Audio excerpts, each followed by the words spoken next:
Ceramah agama berikutnya akan disampaikan oleh Dr. Kiai Haji Abdul Khalik Hasan MHI, pengasuh Pondok Pesantren Tambak Beras Jombang. Kepada beliau dihaturkan.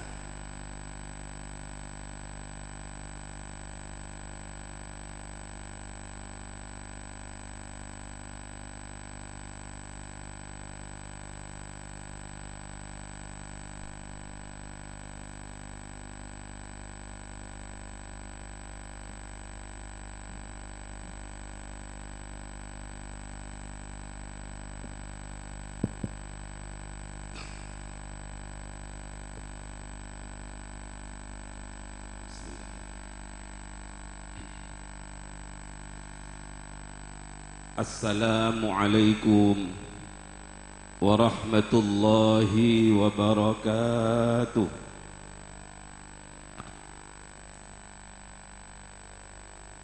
Bismillahirrahmanirrahim. Alhamdulillahi rabbil alamin. Wassalatu wassalamu ala ashrafil anbiya'i wa afdalil mursalin, Sayyidina wa habibina wa syafi'ina wa qurrati a'yunina Muhammadin wa ala alihi wa ashabihi wa tabi'in wa man tabi'ahum bi ihsanin ila yaumiddin, amma ba'du. Faqad qala ta'ala fi kitabihil karim, a'udzu billahi minasy syaithanir rajim.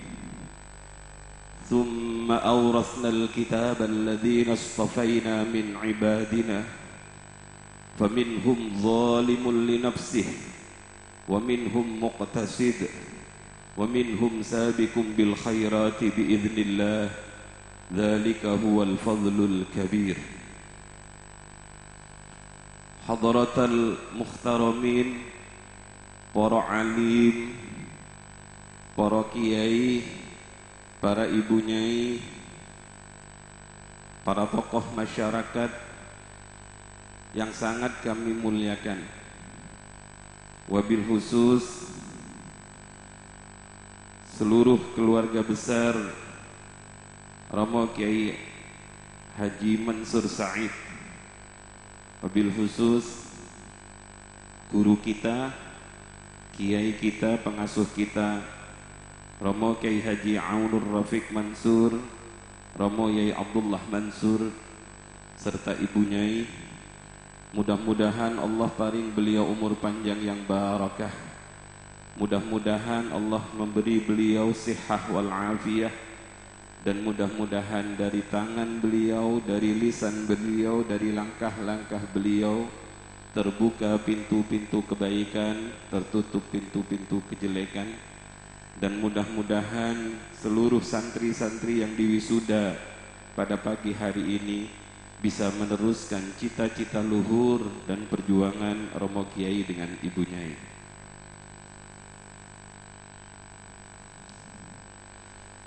Saat kami duduk di kediaman Kiai, ada sebuah dekorasi figura yang sangat menyentuh hati kami.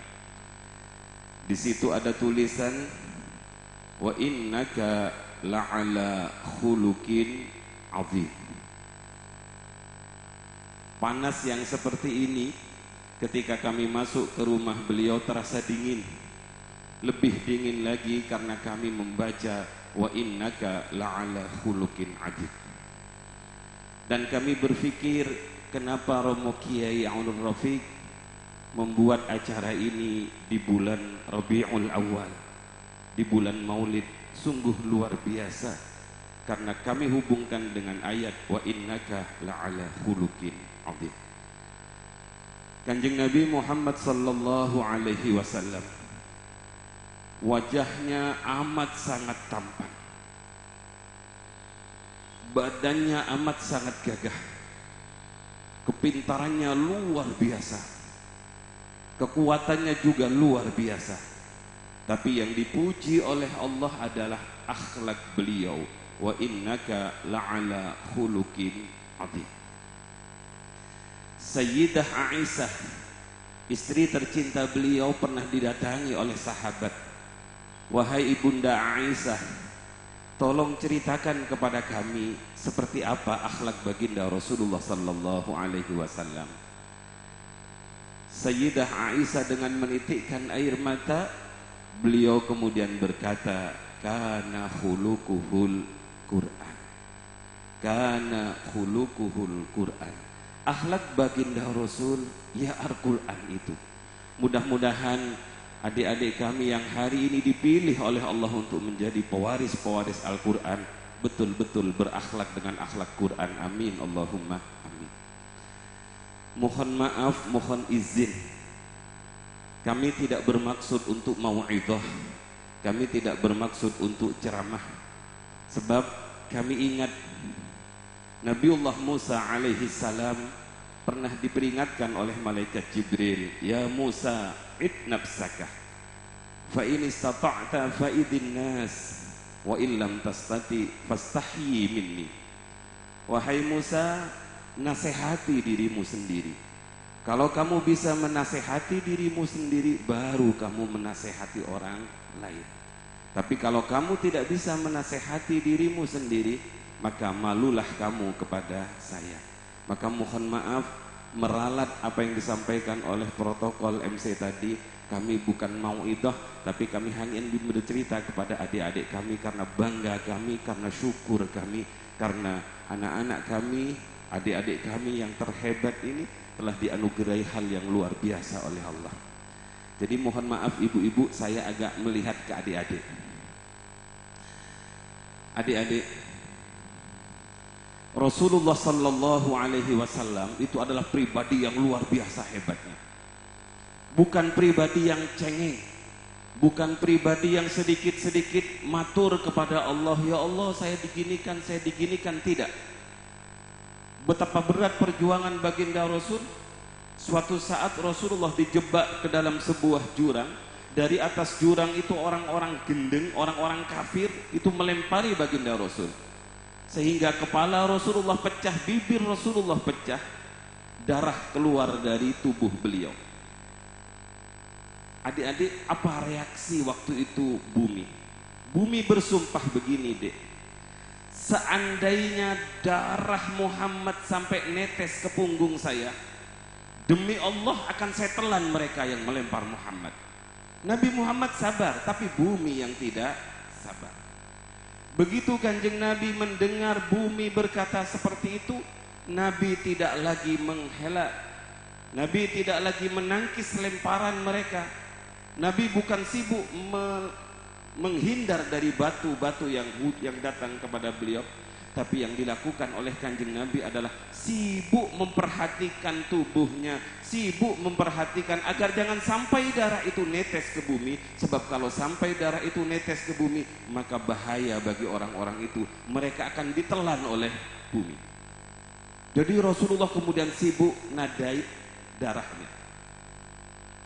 Malaikat Jibril waktu itu datang kepada baginda Rasul, ya Muhammad, kalau kamu bisa sabar dilempari seperti itu, tapi saya yang tidak sabar ya Rasul.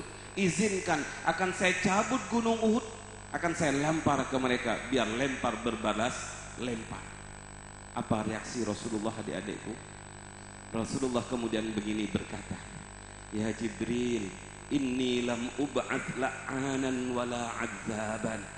Wahai Jibril, saya diutus bukan untuk menurunkan laknat, saya diutus bukan untuk menurunkan azab, tapi saya diutus rahmatan lil alamin. Inilah akhlak Al-Quran. Kalau Nabi dilempar batu, kalau Nabi dilempar kotoran unta, kalau Nabi dilempar cacian, apa yang dilemparkan Nabi pada umatnya? Nabi kemudian melempar doa kepada Allah Subhanahu wa ta'ala, Allahumma hdi qaumi fa innahum la ya'lamun. Ya Allah, berikan hidayahmu kepada mereka yang ngelempar saya itu, karena mereka adalah orang-orang yang tidak tahu siapa saya. Seandainya orang-orang kafir itu tahu tentang Nabi Muhammad, tahu tentang kemuliaan Nabi Muhammad, maka mereka tidak akan berlaku seperti itu. Adik-adik, walaupun seperti itu, tapi dalam Al-Quran yang kalian hafal, kalau boleh dites ini.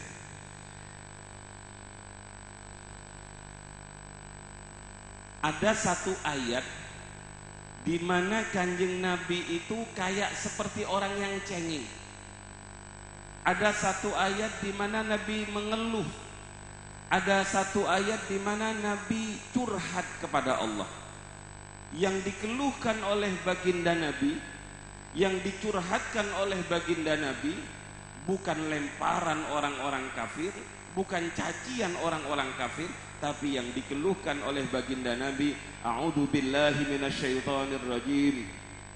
Ya Rabbi, gimana Dek terusannya? Ya Rabbi, inna qaumi,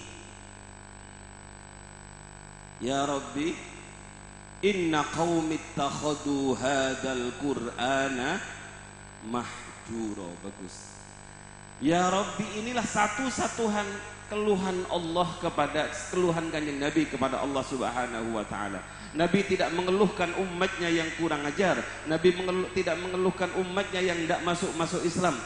Tapi yang dikeluhkan oleh baginda Nabi adalah apabila kaumnya, apabila umatnya, apabila kula kali panjenengan sudah mulai jauh dari Al-Quran. Ya Rabbi, wahai pengiran kami, inna qaumi, sesungguhnya kaum kami yang berada di Sampang, ittakhadhu hadzal Qur'an, mereka menjadikan Al-Qur'an ini mahjuron, dipisahi.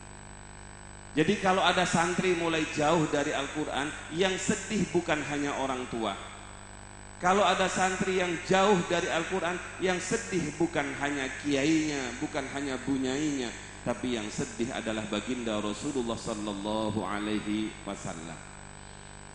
Adik-adik, ba'dul mufassirin, sebagian orang-orang ahli tafsir itu mengartikan kaumnya yang sudah mulai menjauhi Al-Quran itu, al-hijru itu ada 3. Al-hijru fit tilawah. Pertama, al-hijru fit tilawah. Yang kedua, al-hijru fit ta'allum. Yang ketiga, al-hijru fil amal. Jadi Kanjeng Nabi itu susah apabila umatnya sudah mulai jauh dari Al-Quran, sudah mulai enggan membaca Al-Quran. Dan ingat, kalau di Jombang yang memisahkan orang dari Al-Quran apa Bu? HP. Saya tanya, itu di Jombang bukan di Sampang. Lebih sering mana megang HP-nya dibandingkan megang Qur'annya? Jawab Bu. Lebih sering mana buka WA-nya dari buka Qur'annya?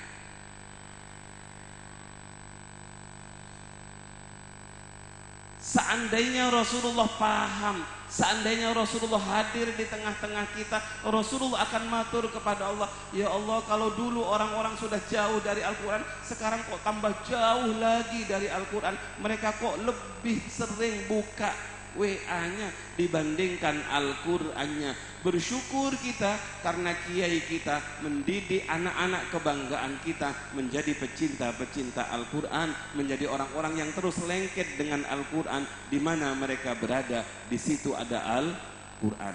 Satu. Makanya ibu-ibu, bapak-bapak ingkang sangat kula mulyakaken, ada salah seorang sahabat yang bernama Abdullah bin Mas'ud. Abdullah bin Mas'ud itu perawakannya tidak terlalu gagah, tidak terlalu tinggi, tidak terlalu besar. Abdullah bin Mas'ud ini dalam sejarah disebut orang yang pertama kali menyuarakan Al-Quran di depan orang-orang kafir. Suatu hari para sahabat itu bertemu, berkumpul, bermusyawarah. Sahabat-sahabat itu kemudian punya satu keputusan. Kata para sahabat, hari ini sudah waktunya kita memperdengarkan Al-Quran secara terang-terangan. Setuju, setuju, kata semuanya. Tapi kemudian mereka bertanya, siapa yang harus membacakan Al-Quran di depan orang-orang kafir? Satu usul, menurut saya yang harus membaca Al-Quran di depan orang-orang kafir itu adalah mereka yang badannya gagah, badannya besar, bisa silat, agar kalau nanti dihadang oleh orang kafir dia bisa melawan. Yang satu bilang, menurut saya ndak usah gagah, nggak apa-apa, yang penting dia punya backing, kawannya Pak Kapolres begitu, atau kawannya Pak Dandim. Biar apa? Nggak macam-macam orang kalau mau ngelarang. Pendek kata, sepakat untuk membaca Al-Quran di depan orang kafir, tapi belum ketemu siapa yang harus melaksanakan tugas mulia itu. Di tengah-tengah peserta musyawarah itu tiba-tiba Abdullah bin Mas'ud mengatakan, wahai sahabat-sahabat, kalau boleh izinkan saya saja yang akan membaca Al-Quran di depan orang-orang kafir itu. Sahabat-sahabat yang lain berkata, jangan dek, jangan kamu. Kamu terlalu kecil, kamu terlalu lemah. Kalau kamu baca Al-Quran di depan mereka, kamu ditendang mencelat kamu dek. Apalagi kamu gak bisa silat, apalagi kamu gak punya kenalan hebat, apalagi kamu gak punya backing yang kuat. Dengan gagahnya sahabat kita yang lemah kelihatannya ini mengatakan, wahai sahabat-sahabatku, apakah untuk membaca Al-Quran harus bisa silat? Apakah hanya untuk membaca Al-Quran harus berbadan kuat? Apakah untuk memperdengarkan Al-Quran ke telinga orang-orang kafir itu harus punya backing yang hebat? Tidak cukupkah Allah sebagai backing saya? Saking semangatnya Abdullah bin Mas'ud, kata sahabat-sahabat, ya sudahlah dek, silahkan, kami hanya menghantarkan kepergianmu dengan doa. Betul ibu-ibu, akhirnya Abdullah bin Mas'ud pergi ke lapangan Raden Trunojoyo. Di tengah-tengah lapangan itu Abdullah bin Mas'ud kemudian menyuarakan Al-Quran. Inilah pertama kali Al-Quran diperdengarkan secara resmi di hadapan orang-orang kafir. A'udzu billahi minasyaitonir rajim. Ar-Rahman 'allamal Qur'an, khalaqal insan, 'allamahul bayan. Begitu Al-Quran ini dibaca dengan lantang oleh Abdullah bin Mas'ud, Abu Jahal, Abu Lahab, Abu Sufyan waktu itu bertanya, apa yang dibaca oleh hari itu jarene Quran, itu katanya Quran. Sebenarnya Abu Jahal, Abu Lahab tertarik dengan firman Ar-Rahman 'allamal Qur'an, khalaqal insan, 'allamahul bayan. Betapa hebatnya susunan ini, betapa indahnya maknanya ini, tapi karena hatinya sudah dikunci oleh Allah, khatamallahu ala qulubihim wa ala sam'ihim wa ala absarihim ghishawah. Abu Lahab tidak beriman sekalipun kagum, Abu Jahal tidak beriman sekalipun kagum. Mereka turun dari tempat duduk mereka, parani, didatangi Abdullah bin Mas'ud, dikeroyok, diantemi, sampai Abdullah bin Mas'ud tidak sadarkan diri, ditinggal di tengah lapangan Trunojoyo. Siuman Abdullah bin Mas'ud, dengan tertatih-tatih dia menemui para sahabat. Apa kata para sahabat? Ya dek, ini yang kami khawatirkan dari sampean. Apa kata Abdullah bin Mas'ud? Biar mati pun saya akan tetap membacakan Al-Quran. Jangan ditiru tentang beraninya ini, tapi semangatnya yang luar biasa untuk memperjuangkan Al-Quran. Itulah Abdullah bin Mas'ud. Sehingga Kanjeng Nabi mengatakan, kalau kalian ingin belajar Al-Quran, belajarlah dari salah satunya Abdullah bin Mas'ud. Keesokan harinya datang lagi ke lapangan, baca ayat yang sama, diantemi lagi, terus begitu sampai yang menghantami Abdullah bin Mas'ud bosan. Akhirnya dibiarkan Abdullah bin Mas'ud membaca Al-Quran sakarpe. Hadirin yang dirahmati oleh Allah, itulah hebatnya Abdullah bin Mas'ud. Suatu saat Abdullah bin Mas'ud ini ditimbali oleh Kanjeng Nabi, disuruh duduk di samping Kanjeng Nabi. Dek, duduk sini. Nggih ya Rasul, wonten dawuh nopo? Ada perintah apa ya Rasul? Dek, tolong bacakan Al-Quran. Maksud panjenengan, tolong panjenengan baca Quran. Ini dalilnya setoran Al-Quran kalian kepada Kiai. Alhamdulillah, kula sangat kagum kepada Kakanda Kiai Ainur Rafiq.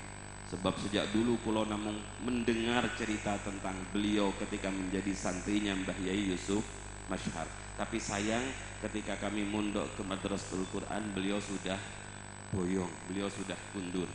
Hari ini Allah nakdir saya lewat wasilah Kiai Imam Mawardi bisa sowan, bisa mencium tangan beliau.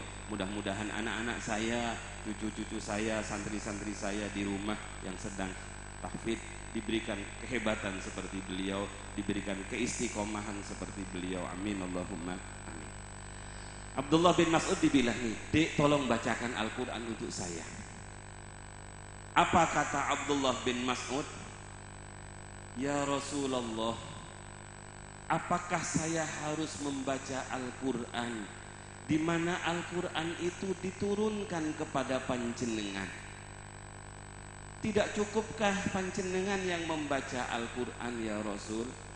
Apa kata Kanjeng Nabi? "Anu dek, saya pingin sekali mendengar bacaan Al-Quran itu dari mulut orang lain." Kami jadi teringat menjelang wafatnya Mbah Yai Yusuf Masyhar, guru kami, gurunya kiai kita. Itu di rumah sakit, saya termasuk orang yang diberi jadwal untuk nunggui beliau. Hebatnya guru kami, Romo Yai Yusuf Masyhar itu, disetelkan Al-Quran. Pertama itu disuruh santri yang membaca di dekat beliau, tartil, di dekat telinga beliau sedang sakit itu. Kalau santri itu salah, bacaannya salah mungkin karena terlalu capek, ya itu tangannya bergerak, berarti salah. Padahal sudah nggak sadar beliau. Karena sering salah, akhirnya kawan-kawan bilang, "Kalau begini tidak usah pakai kita aja, ayo setelkan Mahmud Khusori." Sebab senengannya Mbah Yai Yusuf Masyhar itu Mahmud Khusori. Ayo kita setelkan tartilnya Syekh Mahmud Khusori. Akhirnya adik-adik pakai tip kecil ditaruh di sampingnya Yai. Lah kalau ada Al-Quran dibaca, tipnya lah Yai itu sare, bisa istirahat. Tapi kalau tipnya mati, santri gak segera mengganti, tangan beliau bergerak seperti ini. Ini orang yang sudah darah dagingnya Al-Quran. Nah, kata Kanjeng Nabi, saya ingin mendengar Al-Quran dari lisan orang lain.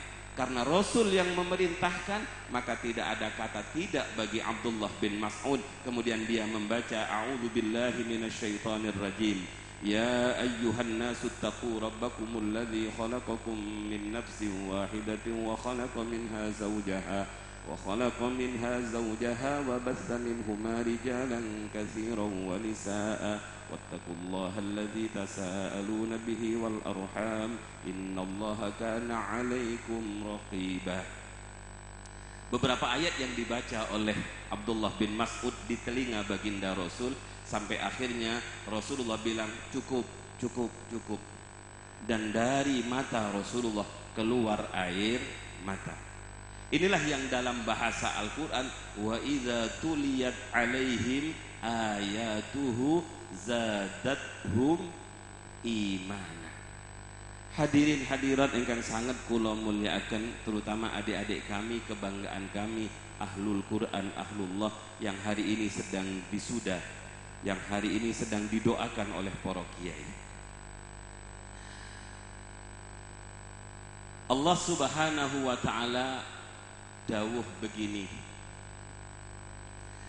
"Ya ayyuhalladzina amanu qu anfusakum wa ahlikum," ibu-ibu, "wa ahlikum nara." Ya ayyuhalladzina amanu qu anfusakum wa ahlikum nara.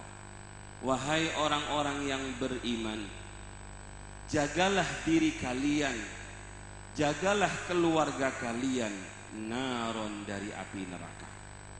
Saking sayangnya Allah kepada kita, maka Allah enggak menginginkan kita itu masuk neraka. Maka Allah wanti-wanti, jaga diri kalian ya, jaga keluarga kalian dari api neraka.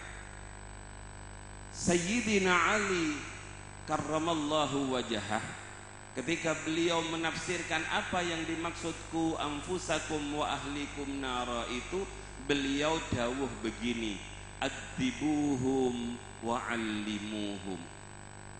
Bagaimana cara agar anak kita itu bisa dijaga dari api neraka? Satu, kata Sayyidina Ali, addibuhum, ulangi totok kromo, ajari adab, ajari akhlak. Inilah kenapa rumah yai kita yang ditulis di tuang tamunya adalah wa innaka la'ala khuluqin adim. Kenapa? Karena biar kita itu akhlaknya akhlak Rasulullah. Sebab kalau kita ingin selamat dari neraka, satu-satunya kata Sayyidina Ali, ajari adab, ajari ilmu. Jadi akhlak lebih dahulu dibandingkan ilmu. Inilah yang hari ini, saat ini, mudah-mudahan dengan menteri yang baru, dengan harapan yang baru, menteri pendidikan yang baru, ya mudah-mudahan saja yang namanya berdoa bapak-bapak.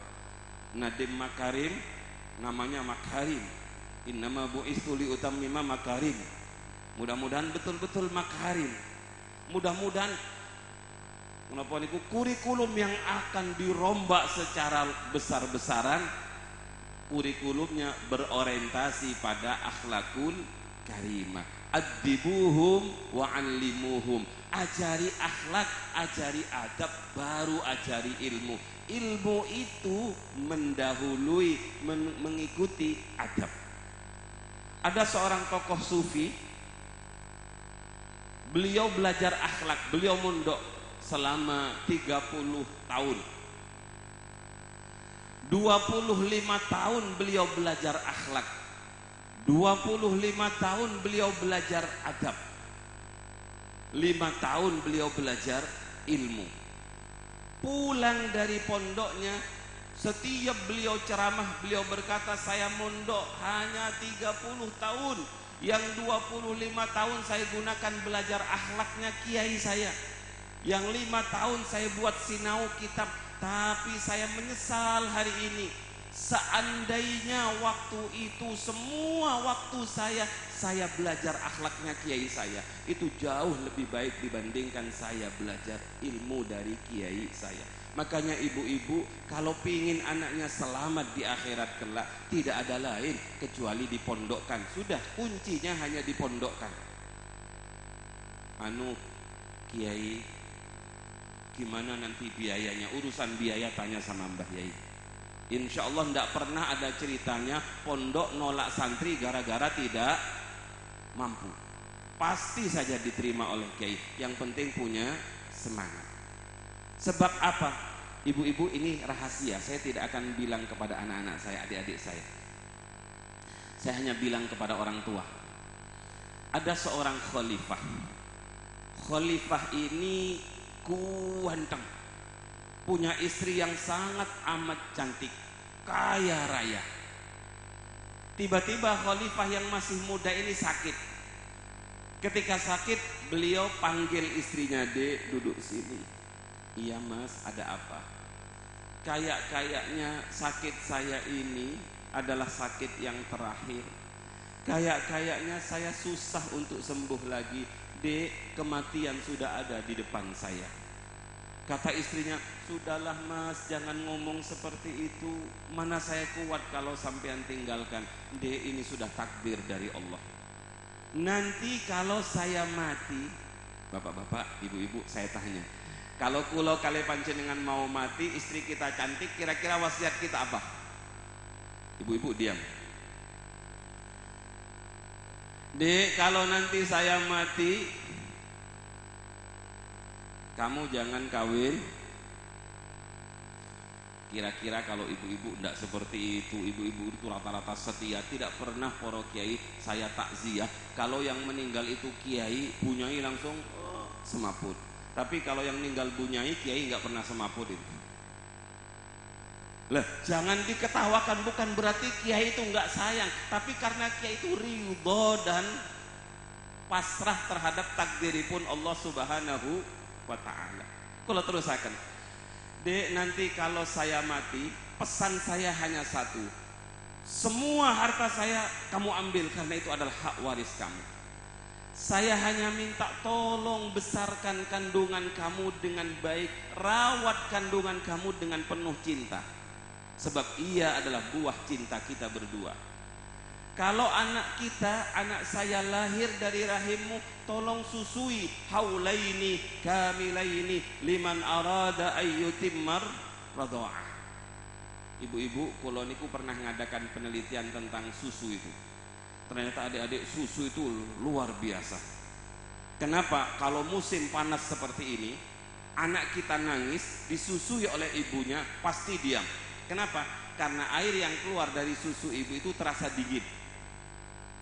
Tapi kalau malam hari dingin menghujam, anak kita nangis, disusui ibunya pasti diam. Kenapa? Karena air susunya ibu itu terasa hangat.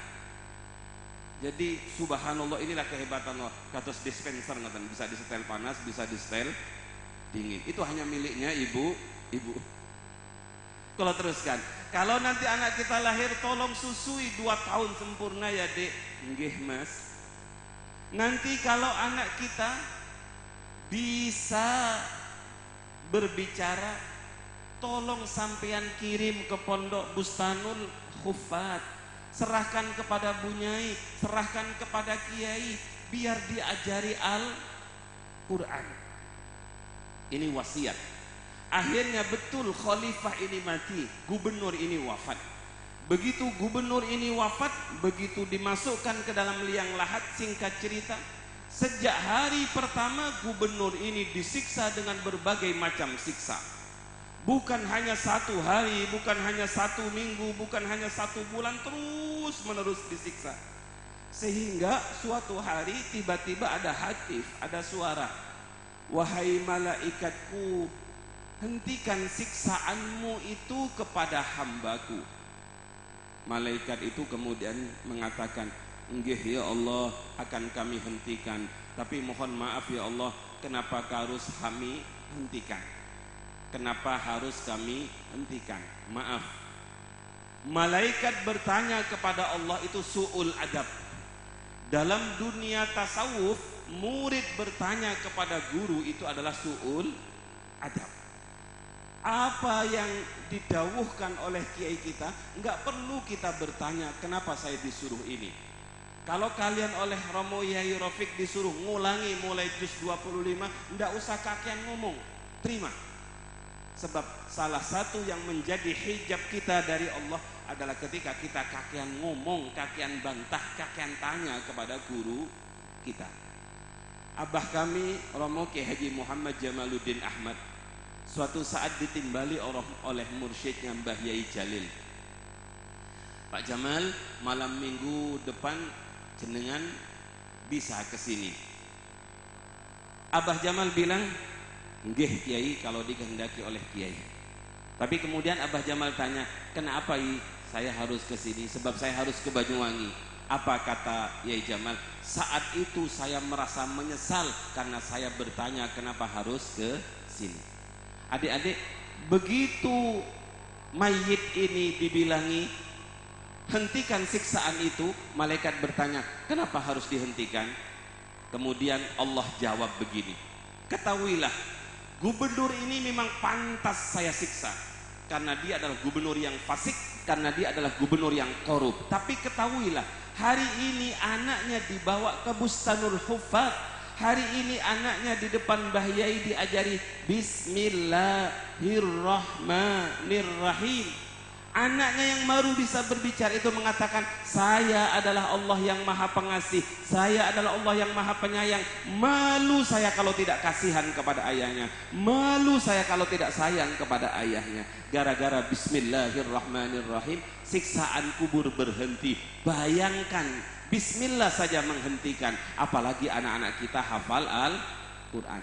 Orang tua yang cerdas adalah orang tua yang menjadikan anaknya sebagai alat untuk keselamatan dirinya. Dan inilah orang tua yang cerdas-cerdas memasukkan pondoknya ke pondok Al-Quran. Mudah-mudahan kiai kita, bunyai kita diberikan kekuatan lahir batin, diberikan keistiqomahan, diberi sehat wal afiat, sehingga beliau bisa membimbing anak-anak kita. Dan dari bimbingan beliau, insya Allah kita akan menjadi orang-orang yang selamat di dunia, selamat di akhirat. Adik-adik, yang terakhir saya pesan, orang hafal Quran itu ada 3. Yang pertama, zalimul li nafsih. Yang kedua, muqtasid. Yang ketiga, sabiqum bil khairat. Zalimul li nafsi itu adik-adik adalah ahli Al-Quran yang hanya ngelakoni sing wajib-wajib. Sholat duha gak gelem. Katanya Mbah Yai Sansuri Badawi, gurunya guru kalian. Zalimul li nafsi, seorang hafid itu dia hanya sholat wajib, dia hanya puasa wajib, dia tidak mau puasa sunnah, dia tidak mau sholat sunnah. Itu zalim. Yang kedua, muktasid, hafid Al-Quran, hafal Al-Quran, sedengan itu apa? Sholat sunnah, ibadah sunnah apabila butuh. Kadang-kadang nek wis gak butuh, duha gak jalan, nek wis gak butuh, tahajud gak jalan. Itu namanya muktasid. Dan yang terakhir adalah sabiqum bil khairat, santri yang terus deres, terus sholat sunnah, terus ibadah sunnah dengan istiqomah. Mudah-mudahan Allah mentakdir kalian menjadi orang-orang yang istiqomah. Mudah-mudahan dari tangan kalian, dari lisan kalian kelak akan lahir orang-orang yang juga seperti kalian, hafal Al-Quran. Amin, Allahumma amin. Mohon maaf, beribu-ribu maaf, terutama kepada Kakanda Kiai Ainur Rafiq. Mohon maaf, hanya ini yang bisa kami sampaikan. Bersyukur sekali, bangga sekali kita punya adik-adik seperti ini. Mudah-mudahan Allah memberikan beliau, Romo Yai Ainur Rafiq beserta Ibu Nyai beserta seluruh keluarga besar beliau sabar, ikhlas dan sehat serta umur panjang. Doakan mudah-mudahan beliau berumur panjang sehingga masih banyak lagi orang-orang yang akan dari tangan beliau dijadikan orang-orang yang hamilil Quran lafzan wa ma'nan wa amalan. Demikian, mohon maaf yang tiada hingga. Mbah Yai Zainuddin Jasuli waliullah Nganjuk dawuh begini, ana muballighun wa antum mustami'un wa innamal huda hudallah. Kulo hanya sekedar menyampaikan, panjenengan hanya sekedar mendengarkan. Wa innamal huda hudallah. Urusan setelah ngaji ini kita tambah senang dengan Al-Quran atau tetap tidak senang dengan Al-Quran atau tetap lebih senang kepada HP, itu urusan Allah Subhanahu wa ta'ala. Maka mari kita mohon mudah-mudahan pertemuan ini menjadi sumber turunnya hidayah Allah kepada kita, menjadi sumber turunnya hidayah Allah kepada anak-anak kita, menjadi sumber turunnya hidayah kepada masyarakat Sampang dan masyarakat Madura pada umumnya. Wassalamualaikum warahmatullahi wabarakatuh.